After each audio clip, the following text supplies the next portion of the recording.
Hi guys! So, yun na nga. Papasilip ko po yung picture ko noon versus picture ko ngayon. And dati nga sobrang hirap talaga ng buhay, lalo na working student ka. And papakita ko po sa inyo yung itsura ko sa picture na to. Ito. Wait. So, ito na nga. Ito. Ayun ako. Yun. So, alam mo ba yung ginagawa ko dyan? Itong bag na to, lagayan niya ng mga paninda ko noon. Yan. Paninda ko noon, mga candy. Tapos, diyan ko nilalagay yung mga, halimbawa, chicharon, ganon.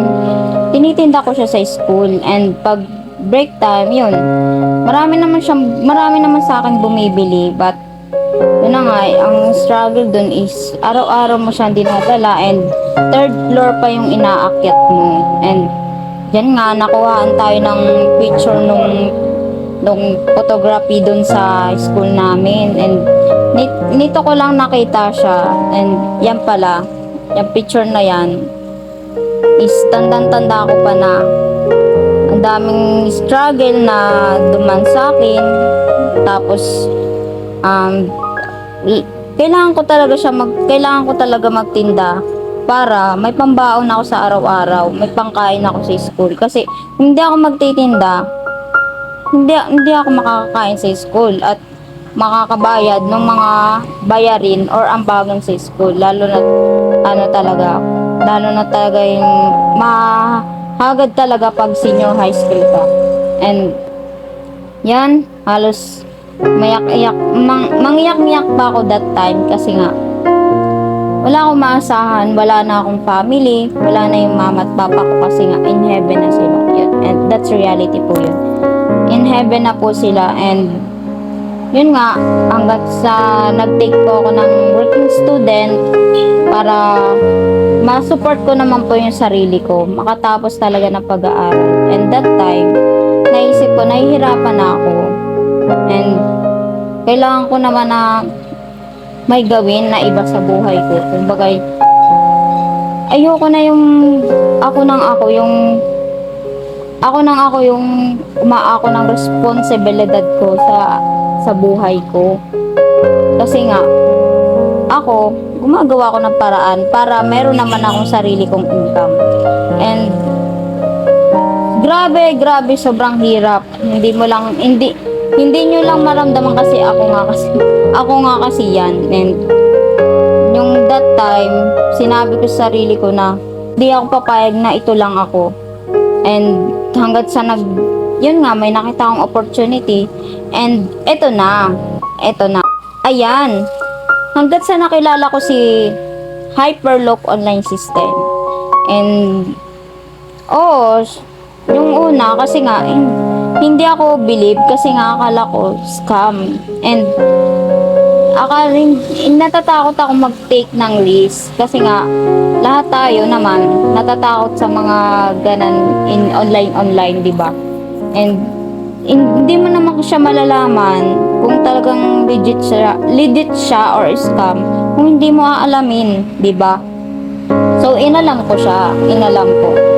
And yun nga, pinanood sa akin ng webinar, and dun ko nalaman na yung dating mahirap OFW or mga dati lang na katulad ko na yun, nanghihirap sa buhay is yumayaman na sila ngayon. May sarili ng sasakyan, bahay, di ba? Napakalaki ng pagbabago sa kanila. So naintriga ako kung paano nila nagawa yun, di ba?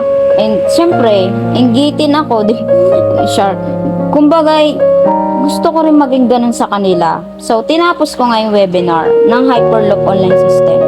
And, meron akong nakita doon, nakipakinggan ko, and nakita ko bandang huli na meron siyang investment, babayaran. Syempre, ikaw ba naman, magbi-business ka, wala kang bibitawan pera, di ba? Hindi na yung business. Walang ganun. So, meron siya na talagang babayaran bago ka makapasok sa Hyperloop online system. And yun na nga, tinuloy-tuloy ko yung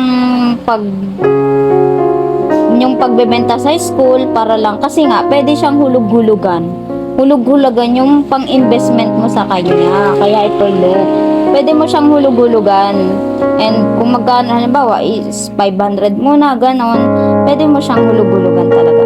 And hanggat sa naging full payment ko siya kasi nga tinake ko yung risk, mas pinalit ko yung pag-aaral ko kay Hyperloop online system.